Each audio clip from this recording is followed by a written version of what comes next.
मैं बार बार ये कहता हूं, एक जेन्युइन पाकिस्तान पीपल्स पार्टी है जिसका वोट है, तीर का निशान है, और उस पर अल्हम्दुलिल्लाह बीइंग अ पॉलिटिकल वर्कर बिल्कुल जो जेन्युइन पीपल्स पार्टी का वोट है वो है इस सूबे में, कोई इससे इनकारी नहीं हो सकता। पीपल्स पार्टी एक बड़ी सियासी जमात है, मगर एक वोट इलेक्टेबल्स का वोट है। अब मैं कल ऐसे ही बैठा हुआ था, इलेक्टेबल्स का सोचने लगा, तो मैंने एमपीएस की लिस्ट निकाली। अब अगर मैं इस पीपल्स पार्टी की जो मौजूदा हुकूमत है उसमें से अगर इलेक्टेबल्स निकाल दूं तो अगले 5 मिनट में पीपल्स पार्टी की सिंध हुकूमत नीचे गिरी हुई होगी।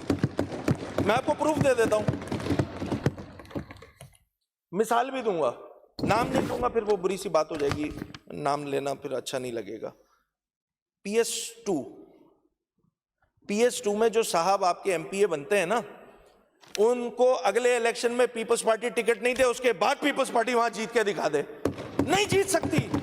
ये काम 1993 में कर चुकी है पीपल्स पार्टी, फिर उसी के बराबर वाली सीट, चलें लेटेस्ट मिसाल दे देता हूं, अब उसी के बराबर वाली सीट है PS3 की। बैठे हुए अभी हुकूमती साइड पे हमारे भाई हैं, काबिल एहतराम है वो साहब, मुझे नहीं पता क्या रीजन हुए क्या नहीं हुआ, पीपल्स पार्टी ने उनको टिकट नहीं दिया 2024 के इलेक्शन में। ठीक है, पीपल्स पार्टी ने उन साहब को टिकट नहीं दिया 2024 के इलेक्शन में।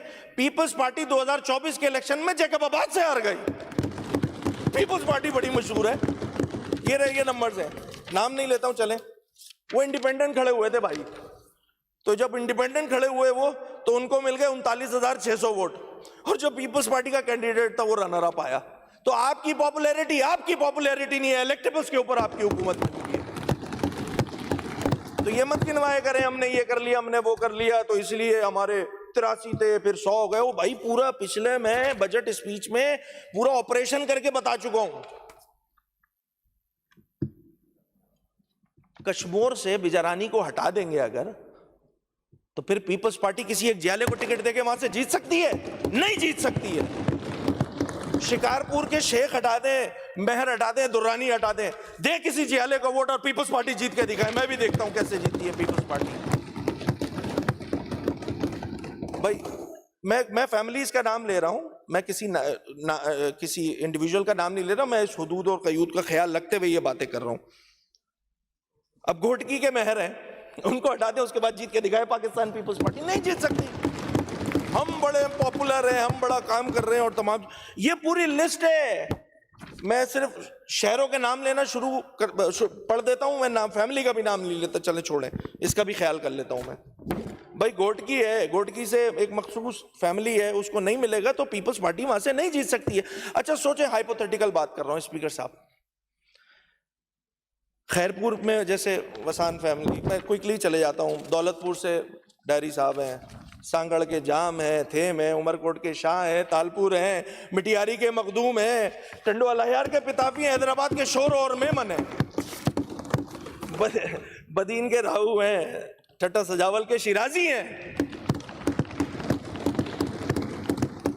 ये सारे मैंने इकट्ठा किए कल, इलेक्टेबल्स, ये सारे मैंने इकट्ठा किए। स्पीकर साहब पता क्या हुआ ये कि ऐसी हाइपोथेटिकल बात कर रहा हूं आपसे। फर्ज करें सॉफ्टवेयर नहीं है लिखे हुए, मैं बता रहा हूं ना, मैं एहतियात कर रहा हूं, मैं नाम लेने में भी एहतियात कर रहा हूं। ये है मेरे पास लिखे हुए सारे। अब मैंने बहुत सारे छोड़ दिए। मैं हाइपोथेटिकल बात कर रहा हूं कि कल को इन जितने इलेक्टेबल्स हैं जिनको पाकिस्तान पीपल्स पार्टी टिकट देती है, उनको भी इंडिपेंडेंट जो है वो खड़े होने का शौक हो जाए कि नहीं जी हम तीर के निशान पे नहीं लड़ेंगे, हम उसी तरह लड़ेंगे जिस तरह PS3 पर एक साहब जो है जो अब पीपल्स पार्टी में शामिल हो गए, हम उसी तरह लड़ेंगे इलेक्शन। तो होगा पता है क्या, अगले 5 मिनट में पीपल्स पार्टी की हुकूमत गिर जाएगी। यहाँ पर ये है पीपल्स पार्टी की हुकूमत। गिन ले, नंबर बना लें, 27, 28, मैंने एहतियात बता रहा हूं, एहतियात मैंने 27, 28 MPs निकाले, वैसे तो ज्यादा है, 33, 34 हैं, मैंने एहतियात से 27 निकाले, उसमें 8 खवातीन लगाएं, 2 जो है वो माशाल्लाह अकलियत लगाएं, तो अक्सरियत तो चली गई पाकिस्तान पीपल्स पार्टी की। तो खुदारा मैं देखे दूसरी बार बता रहा हूं, ये मत बोला करें कि कारकर्दगी की बुनियाद पर सिंध की आवाम जो है हमें वोट देती है। नो सर, कारकर्दगी इज नॉट द बुनियाद। पीपल्स पार्टी का जेन्युइन वोट है, उसकी इज्जत है, उसकी रिस्पेक्ट है।